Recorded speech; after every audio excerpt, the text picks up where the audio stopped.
అని సెలవిస్తుంది. ఇంకొక విషయాన్ని మనకు ప్రవక్త అయిన ఇర్మియా ద్వారా కూడా మనకు తెలియచేయబడుతుంది. 7వ అధ్యాయం ఇర్మియా గ్రంథము 7వ అధ్యాయంలో మనం కొన్ని విషయాలు తీసుకుంటే 7:22 తీసుకుంటే, ముందు 4వ వచనం చూద్దాం. 7వ అధ్యాయం 4. ఈ స్థలము సృష్టికర్త ఆలయం, ఈ స్థలము సృష్టికర్త ఆలయం, ఈ స్థలము సృష్టికర్త ఆలయం మీరు చెప్పుకొనుచున్నారే.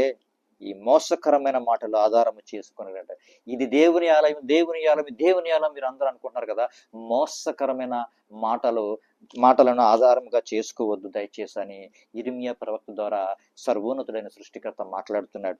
అదే అధ్యాయంలో 22వ వచనంలో మనం తీసుకుంటే గమనించుకోండి. ఇవాళ నేను ఐగుప్తు దేశంలో నుండి మీ పితరులను రప్పించిన దినమున, చూడండి, ఎవరైతే ఐగుప్తు దేశం నుంచి పితరులను రప్పించిన దేవుడు మాట్లాడుతున్న మాటలు, దహన బలుల గురించి గాని బలుల గురించి గాని నేను వారితో చెప్పలేదు, అట్టి వాటిని గూర్చి నేను ఏ ఆజ్ఞ ఇవ్వలేదు అని చెప్పి మాట్లాడుతున్నాడు.